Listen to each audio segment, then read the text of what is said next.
नमस्कार। आज हम गोता लगा रहे हैं पृथ्वी के एक विशाल रहस्यमयी हिस्से में, समुद्र में। हमारे पास समुद्र जीवन और रहस्य नाम का एक दिलचस्प स्रोत है और हम कोशिश करेंगे इसकी विशालता, इसमें छिपे जीवन और हमारे लिए इसके महत्व को समझने के। तो चलिए शुरू करते हैं। पहली बात ही चौंकाने वाली है, धरती का करीब 71% हिस्सा समुद्र है। हाँ, बिल्कुल 71%। ये सोचने में कितना ज्यादा लगता है ना? और ये सिर्फ सतह की बात नहीं है, गहराई भी उतनी ही, मतलब हैरान करने वाली है।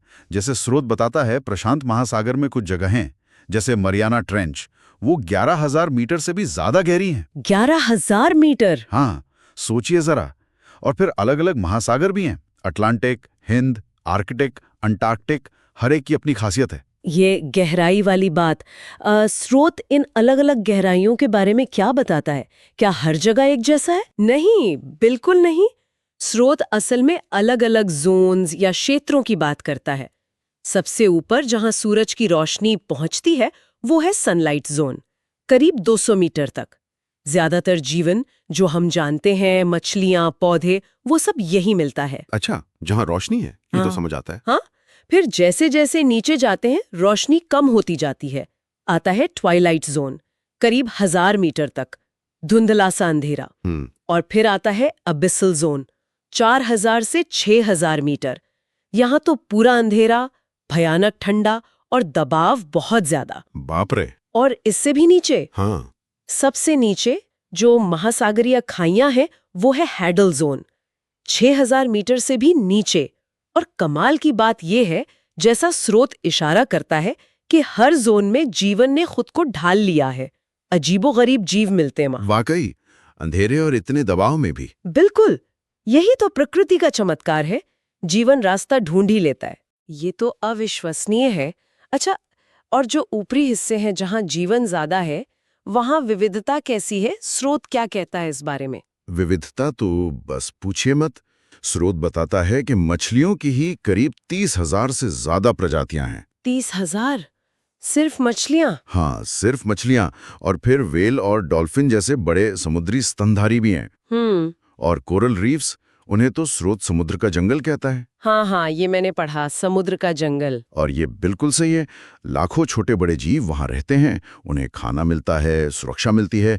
फिर समुद्री शैवाल हैं जो ऑक्सीजन बनाते हैं। मतलब हर छोटा बड़ा जीव इकोसिस्टम का हिस्सा है। ये सब मिलकर पूरा एक नेटवर्क बनाते हैं। बिल्कुल, एक जटिल जाल। तो ये सब जानना तो ठीक है, पर ये विशाल दुनिया, ये जीवन, ये हम इंसानों के लिए कैसे मायने रखता है?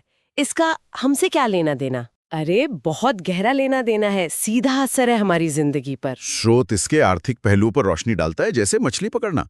लाखों लोगों का पेट पलता है इससे, रोजगार मिलता है। हाँ, ये तो है। फिर समुद्री रास्ते, सारा ग्लोबल ट्रेड इन्हीं पर तो टिका है। जहाज चलते हैं। सही बात, व्यापार, पर्यटन है। और हाँ, समुद्र के नीचे तेल, गैस, खनिज जैसे संसाधन भी हैं। ओके। ये तो हुए आर्थिक फायदे। हाँ, पर इससे भी ज्यादा जरूरी एक और भूमिका है समुद्र की। वो है हमारी जलवायु को कंट्रोल करना। जलवायु? वो कैसे? देखिए, समुद्र एक बहुत बड़े स्पंज और रेगुलेटर की तरह काम करता है। ये सूरज की गर्मी को सोख लेता है। हाँ। और फिर समुद्री धाराओं के जरिए उस गर्मी को पूरी दुनिया में फैलाता है।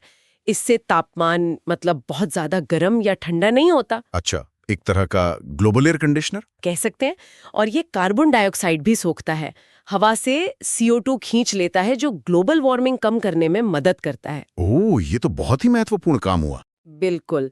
स्रोत यही कहता है कि पृथ्वी पर जीवन का जो संतुलन है वो समुद्र के बिना तो संभव ही नहीं है। तो हमने देखा कि समुद्र कितना बड़ा है, कितना विविध, अलग अलग गहराइयों में कैसे कैसे जीव रहते हैं। और ये हमारी धरती की जलवायु और हम इंसानों के लिए कितना कितना जरूरी है। हाँ, बिल्कुल सही समझा आपने। और एक बात जो स्रोत आखिर में उठाता है वो ये कि इतना सब जानने के बाद भी समुद्र का ज्यादातर हिस्सा, खासकर वो गहराइयां, हमारे लिए अब भी एक पहेली हैं, एक अनजाना लोक। सही कहा। हमने चांद के बारे में शायद ज्यादा जान लिया है समुद्र की गहराइयों से। हाँ, कुछ वैसा ही है।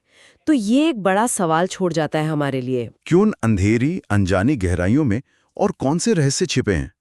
कैसे कैसे जीव हो सकते हैं वहां? और शायद सबसे जरूरी सवाल, हम इस कीमती खजाने को, जिसके बारे में हम अभी पूरा जानते भी नहीं, भविष्य के लिए बचा कैसे सकते हैं? बिल्कुल सोचने वाली बात है ये।